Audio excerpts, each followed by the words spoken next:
السلام علیکم ناظرین، جس طرح پاکستان کے 75 سالوں میں مختلف قسم کے تجربات کر کے ملک کو تباہ کر دیا گیا، اب سب سے بھیانک تجربہ کیا جا رہا ہے جو مجرم پگوڑے نواز شریف کو دوبارہ سے اس ملک پر مسلط کیا جا رہا ہے۔ اس پر حامد میر نے کھل کر بڑا بیان دے دیا۔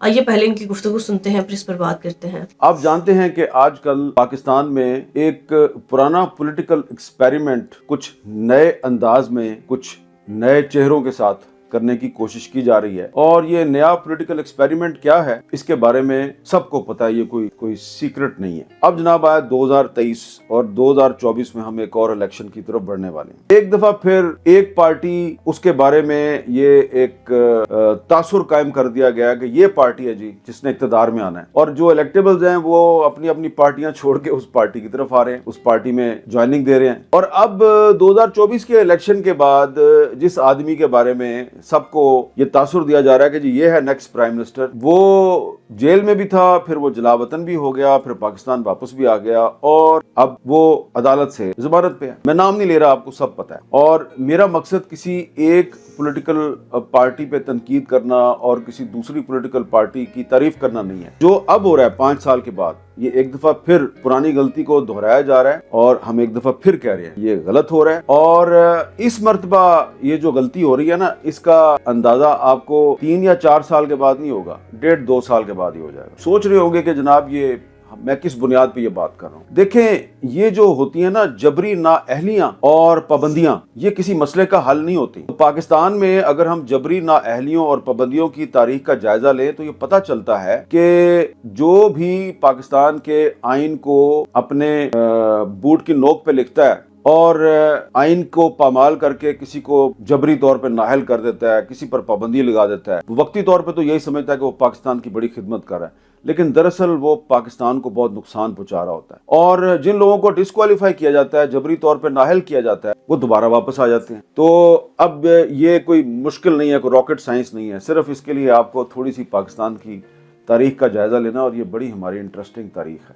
کہ اب 2023 میں اگر آپ کو یہ کہہ رہا ہوں کہ اب آپ جس کو ڈسکوالیفائی کرنے جا رہے ہیں اور آپ اگر کسی پر پابندی لگانے کا منصوبہ بنا رہے ہیں تو یہ ناکام ہو جائے گا۔ اس کی وجہ کیا ہے؟ پاکستان کی تاریخ، پاکستان کی وہ تاریخ جس سے ہمارے جو صاحبان اختیار ہیں، جن کے پاس طاقت ہوتی ہے، وہ سبق نہیں سی۔ یہ جو ڈسکوالیفیکیشن ہے نا، اس کا سلسلہ پاکستان بننے کے فوراً بعد ہی جو پاکستان کی فاؤنڈر پارٹی تھی نا، مسلم لیگ، اس نے پاکستان بننے کے فوراً بعد شروع کر دیا تھا۔ اور جو اس وقت ہمارے پہلے پرائم منسٹر تھے لیاقت علی خان صاحب، تو وہ ایک قانون لے کے آئے تھے، پروڈا کے قانون کے تحت انہوں نے سب سے پہلے جو سندھ کے چیف منسٹر تھے ایوب کھوڑو صاحب، ان کو ڈسکوالیفائی کیا۔ ان کا تعلق مسلم لیگ سے تھا، اور سندھ وہ صوبہ تھا جس نے سب سے پہلے پاکستان کے حق میں قرارداد منظور کی۔ کوئی خیال نہیں کیا لیاقت علی خان صاحب نے، اور ایوب کھوڑو کو انہوں نے ڈسکوالیفائی کروا دیا۔ اور پھر ایوب کھوڑو صاحب نے شریف الدین پیرزادہ صاحب کو اپنا وکیل بنایا، اور وہ جو ان کو ڈسکوالیفیکیشن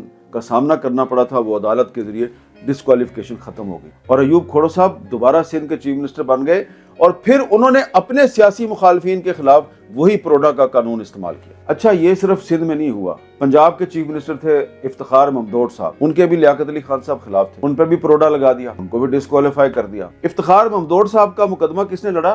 حسین شہید سہروردی نے، جو کہ یونائٹڈ بنگال کے پرائم منسٹر تھے۔ اب آپ آ جائیں جی، یہ جو 1973 کا آئین ہے، اس میں ایک شک ہے 62(1)F۔ یہ جنرل ضیاء الحق صاحب جو ہیں 1985 کی اسمبلی کے ذریعے لے کے آئے تھے، اور انہوں نے اس 62(1)F کو شامل کیا تھا آئین میں کہ جی کس طرح سیاستدانوں کو ڈسکوالیفائی کیا جائے۔ تو اس کے بعد پھر یہ جو شک ہے یہ لگانے کی کوشش کی گئی 1990 میں، جب محترمہ بینظیر بھٹو کی حکومت ختم کی گئی تو ان پر صدارتی ریفرنس دائر ہوئے، لیکن اس شک کے تحت ان کو ڈسکوالیفائی نہیں کیا جا سکا۔ اور اس کے بعد یہ مختلف پرائم منسٹر آتے جاتے رہے، ڈسکوالیفیکیشنز ہوتی رہیں، اور اس کے بعد جو یوسف رضا گیلانی صاحب تھے، ان کو ڈسکوالیفائی کیا گیا۔ سپریم کورٹ آف پاکستان نے ان کو ڈسکوالیفائی کیا توہین عدالت میں، اور ان کے خلاف جو ایپلیکینٹ تھے وہ تھے نواز شریف۔ اس کے بعد ایک اور پرائم منسٹر ڈسکوالیفائی ہوئے، 62(1)F لگی ان پہ، اور وہ تھے نواز شریف صاحب۔ یعنی کہ نواز شریف نے پہلے یوسف رضا گیلانی کو ڈسکوالیفائی کروایا، اور بعد میں پھر